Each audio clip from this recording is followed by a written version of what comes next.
Olá, tudo bem com vocês? O Pensando o especial 7 Pecados Capitais está iniciando e para este primeiro vídeo nós iremos trabalhar o tema relacionado à luxúria e eu espero que agradem a todos vocês. Trouxemos um material bacana, uma pesquisa que nós fizemos. Não dá para ser muito extenso, até porque o tema ele é muito abrangente, mas nós trouxemos de uma maneira um pouco mais concisa, sintetizamos o máximo que deu aqui para que primeiro, ele seja um material bacana, que possa ser entendido, que a gente possa tratar dos principais pontos e sim, que você possa ter a informação e que a gente possa, se for o caso, discutir, pode deixar os comentários embaixo, pode deixar questões, dúvidas e vai ser muito legal toda essa interação. Então, eu te convido para iniciarmos aqui esse material, esse vídeo relacionado à luxúria. Vamos lá então? Luxúria. Luxúria significa apego aos prazeres carnais.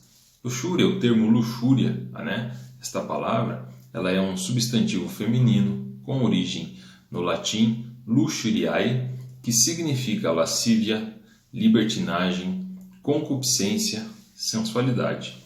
No Brasil, em linguagem informal, a palavra luxúria ela serve para designar o esperma e o cio. No âmbito da botânica, luxúria consiste no vício dos vegetais ou a exuberância da seiva. A luxúria é vista como um vício, é o oposto da castidade e é vista como uma satisfação desregrada dos desejos sexuais. Para muitas pessoas, a luxúria tem a conotação negativa. Por quê? Porque ela indica que usar a capacidade sexual sem a razão causa o desprestígio das características únicas da sexualidade. Vários autores também afirmam que a luxúria ela prejudica o desenvolvimento harmonioso da personalidade porque atua como uma força contrária em relação à dignidade do ser humano. Assim, no catolicismo, a luxúria é um dos 7 pecados capitais, ou vícios capitais, também é conhecido dessa forma, porque ela indica uma atitude de amor aos prazeres da carne, e a comportamentos sexuais exagerados e muitas vezes promíscuos. Quem vive uma vida luxuriosa, ou seja, uma vida de luxúria, é classificado como luxurioso ou lascivo. No mundo artístico, a palavra luxúria ela é frequentemente um tema frequentemente abordado em músicas, livros, como por exemplo a trilogia Luxúria, de autoria da escritora estadunidense Eve Berlin, ou pseudônimo usado por Eden Bradley. Não há pecado mais sedutor que a luxúria. O desejo extremo pelos prazeres do sexo. Esse que é o conhecimento, o entendimento que se tem sobre esse tipo de pecado. Na história do pensamento ocidental, o grego Hipócrates já alertava que a prática ela podia consumir perigosamente a energia das pessoas. Foi o pecado mais perseguido pela Igreja Católica. Foi o pecado mais perseguido, mais condenável. Todos foram, mas esse foi um dos mais atacados.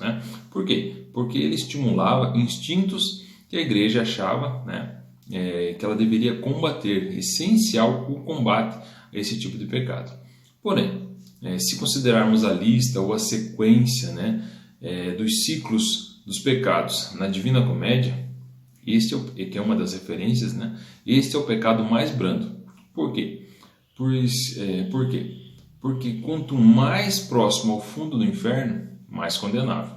E a luxúria ela estaria na 7ª posição. Então ela seria o quê? Dentre os pecados, dentre essa classificação ali na lista de Dante, a Divina Comédia, ela seria o mais brando se a gente entender dessa maneira. Este conceito ele ganhou uma nova perspectiva no século XIII com São Tomás de Aquino, pois para ele a luxuriare, no latim a luxúria, ela também diz respeito a pessoas que se deixam dominar por paixões como o poder, o dinheiro ou ainda a comida. E examinados os caminhos de todos os 7 pecados ou vícios capitais, parece claro que um erro leva a outro, ou seja, um abismo leva a outro abismo. Para fortalecer esse nosso estudo, essa nossa pesquisa sobre a luxúria, nós trouxemos também algumas referências, tem várias, nós separamos algumas com relação aí como é que eu posso encontrar a luxúria assim nas artes, qual que seria esse acesso, como é que a gente pode encontrar. No cinema, por exemplo, se você procurar, você vai encontrar um filme chamado De Olhos Bem Fechados. Esse é um filme do ano de 1999, é o último filme de Stanley Kubrick, ele faleceu no mesmo ano então, e o filme ele não foi bem recebido nem pela crítica e nem pelo público na época do seu lançamento. Tinha no elenco Tom Cruise e Nicole Kidman, né, os protagonistas, na época ainda eram casados, era um casal, né, um casal, e esse longa-metragem, esse filme, ele é uma fábula pouco moral sobre a forma de viagem ao mundo de uma sexualidade desenfreada e obsessiva, que arrasta os protagonistas para experiências radicais que tanto os chocam como fascinam, fazendo eles colidirem, né, com a hipocrisia sentimental de um mundo de aparências. E a referência sobre a luxúria na Bíblia Sagrada. Na Bíblia Sagrada, ela tem várias passagens onde ela vai falar sobre não só esse pecado como tantos outros, mas para a luxúria. Nós separamos 3 versículos, né, da Bíblia que falam desse tipo de pecado, e todos esses 3 estão nos livros do Novo Testamento. A Bíblia é separada, já citei aqui em outros vídeos, para quem não conhece, para quem não tem esse hábito em Antigo e Novo Testamento. E no Novo Testamento nós separamos aqui 3 passagens. A primeira delas é no livro de Mateus, no Evangelho de Mateus, capítulo 5, versículo 28, que diz assim: Mas eu digo, qualquer que olhar para uma mulher e desejá-la, já cometeu adultério com ela no seu coração. Então, ele já vai pegando aquelas coisas bem fortes mesmo, relacionado à luxúria, né? Também no livro de Gálatas, capítulo 15, no versículo 16, ele diz: Por isso digo, vivam pelo Espírito, e de modo nenhum satisfarão os desejos da carne, falando de uma vida mais espiritualizada, né? E no livro de Tiago, capítulo 1, versículos 14 e 15, ele diz assim: Cada um, porém, é tentado pelo próprio mau desejo, sendo por este arrastado e seduzido. Então, esse desejo, tendo concebido, dá à luz o pecado, e o pecado, após ser consumado, gera a morte. Que vai estar falando, vai voltar naquela história do um pecado gera outro, um abismo gera outro abismo. E qual seria então o demônio da luxúria? O demônio da luxúria, ele é mais conhecido por Asmodeus, né? Esse nome mesmo, Asmodeus. Para os teólogos, esse demônio é o regente de tudo que é relativo à questão luxuriosa. Esse é um demônio muito poderoso, pois o sexo e a virilidade estão entre os elementos cotidianos, como tudo isso que nos tira a paz, que tira a paz das pessoas, da humanidade. Ele também tem uma lenda, né? Ele é conhecido por ser amante de Lilith. Se você pesquisar Lilith, né? Como apareceu aí embaixo esse nome, você vai ver que tem uma lenda, tem uma história sobre ela, que a gente pode citar em outro momento aí. Ela foi a primeira esposa de Adão, né? Com quem Asmodeus, que foi amante dela, teve vários filhos, ou seja, milhares de demônios desta relação.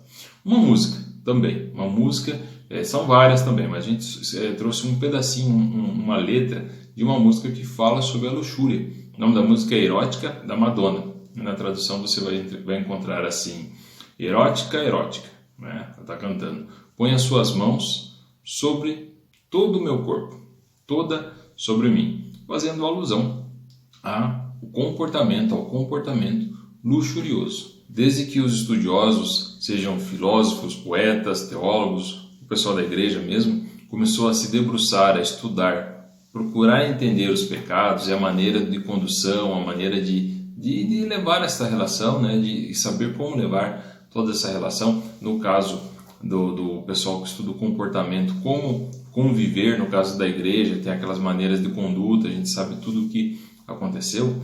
As pessoas se questionam, as pessoas ficam imaginando, cada época teve ou cada época sempre tem uma maneira de interpretar, uma maneira de viver, e não é diferente no nosso tempo, né? Então, a luxúria, que é o pecado da carne, ela nada mais é que a visão relacionada aos prazeres ou desprazeres deste pecado, do pecado do prazer.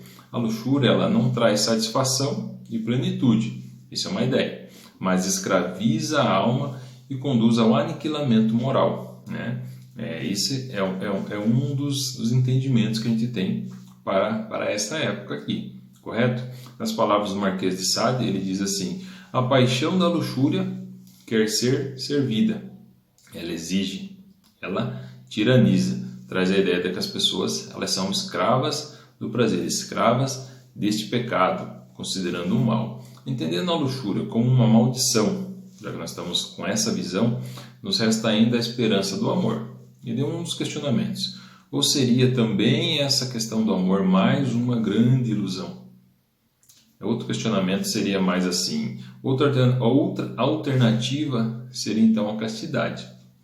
Castidade é outra coisa complicada. Este seria algo ou um ideal inalcançável ou alcançável? Esse é outro questionamento bem complicado, né? Entre a luxúria maldita e a castidade impossível, tem um movimento também que pensa assim: haverá saída para o nosso desejo? O que vocês pensam? O fato é que nós não temos respostas para tudo. E vivemos uma época da história da humanidade chamada livre, quebrando regras arcaicas, paradigmas, tendo voz e vez. E uma verdade é inegável, muito sensualizada, erotizada, onde tudo parece ser possível, onde os prazeres ou desejos são programados, são introduzidos na sociedade, na mente das pessoas, para quase para tudo ou para quase todas as coisas, a sensualidade está presente. Você vê em vários lugares, você vê em quase tudo. Ele está presente, está pulsante, viçosa e latente. Na televisão, nas revistas, filmes, jornais, na internet, nos outdoors impressos, nas mídias, né, sociais que nós temos atualmente, praticamente em tudo. Sempre latente, sempre sensualizando. Isso é uma coisa que virou natural. Um comercial de televisão para vender margarina, você vai encontrar. Parece uma coisa estranha. Poderia parecer estranho, mas não. Para vender sabão em pó, um comercial de sabão em pó, né? Um eletrodoméstico, são exemplos que nós vivemos hoje, em 2020, de forma normal. Nós vemos isso já com uma naturalidade, né? Isso aí está no cotidiano. Corpos sarados, roupas sensuais, pessoas sexys conforme o padrão atual. Programas de humor que perderam seus princípios e, se não for de cunho sexual, não conseguem fazer piadas, seja erotizando, seja desprestigiando a mulher ou ainda referente à orientação sexual. Músicas cada vez mais erotizadas, com letras que insinuam a luxúria no seu mais alto grau, mais alto nível sensual, né? E isto passou a ser algo natural, é visto com muita naturalidade. Até crianças consomem estes produtos musicais com a maior naturalidade e aceitação dos pais. Virou uma coisa comum. Pornografia de fácil acesso na internet, outro tema. Sem falar nos comportamentos liberais aceitos e até incentivados. Casas de prostituição, pessoas vendendo o corpo nas ruas, né? E uma série de outras coisas que podem gerar consequências devastadoras nas vidas das pessoas, como doenças, como vícios, entre várias outras coisas. E isso aí, né, que nós estamos trazendo, essa opinião, ela não é questão de puritanismo ou moralização de atitudes, quando cada pessoa é responsável por seus atos, suas escolhas, o seu modo de viver. Não é botar o dedo na cara de ninguém mesmo. Não é botar o dedo na cara das pessoas e julgá-las. Não é nada disso, é bem o contrário. Mas já que estamos falando nesse assunto, acredito que o tema, ou o pecado capital da luxúria, ou mesmo o prazer capital, como ele é conhecido, como também ele é conhecido dessa maneira, como ele circula por aí, ele seja uma questão de bom senso. Ele deve ser tratado assim, uma questão de bom senso. E é isso mesmo. Por mais que tenhamos opiniões diversas, isso é natural, é a coisa mais normal que existe, o bom senso é e sempre será necessário. Por quê? Porque quando essas coisas elas ultrapassam os limites da intimidade da pessoa e vira algo público, ou quando esse tipo de assunto atinge veículos que nós já citamos, de comunicação, veículos, as mídias digitais, como a informação e entretenimento, isso pode chocar. Isso é fato, pode chocar, pode incentivar, constranger e principalmente afetar de alguma forma a vida de crianças, de jovens e outras pessoas que estão aí até mesmo em fase de formação, que podem ser facilmente manipuladas, ou mesmo que não têm opinião, que vivem essa vida chamada vida desregrada, sem pensar nas consequências que podem sim atrapalhar no futuro delas. Porque também no cenário atual, tudo torna-se público, né? Tudo viraliza, contagia e sim, interfere sim na vida das pessoas, né? Seja de pessoas famosas que exercem influência na vida de outras pessoas, né? Isso é normal, isso acontece muito. Seja de pessoas comuns, o vizinho, um parente, um amigo ou até mesmo um colega de trabalho. Bom senso e respeito ao outro, independente dessa tal liberdade que tanto ecoa nas redes sociais, noticiários, artes, etc. Bom senso. Essa é a palavra mágica. Para que a vida privada ela não se torne pública, para que o entretenimento não seja apenas voltado a questões sexuais, para que as canções e performances artísticas não se resumam apenas nisso. Os filmes, exposições, teatro e por aí vai. Bom senso para que se produzam e consumam-se coisas de qualidade, elaboradas, bem trabalhadas, e não tenhamos mais coisas de modo apelativo, apenas de cunho sexual. Isso é muito triste, na verdade. Considero difícil esse contorno, pois o curso ou o caminho que vemos dificilmente pegará outra via ou retrocederá para recomeçar, ou tomar um caminho mais voltado ao bom senso. Mas o bom senso e o respeito ao outro, a tal da empatia, ela ainda faz muito sucesso e com certeza ela nunca sairá de moda, ela nunca vai cair. Esse é um tema muito importante, o bom senso e a empatia. O bom senso, ele abrirá a perspectiva para o respeito e também para a empatia. Então, este foi o Pensando de hoje com o tema O Pecado Capital da Luxúria. E esta é a ideia, que nós possamos trazer o tema, que nós possamos fazer a abordagem e discutir acerca dos tópicos, acerca do conteúdo, acerca de tudo aquilo que circula, de tudo aquilo que envolve o pecado capital em questão. Nós voltamos amanhã com mais um Pecado Capital e eu espero que vocês tenham gostado. Forte abraço e até o nosso próximo vídeo. Tchau, tchau.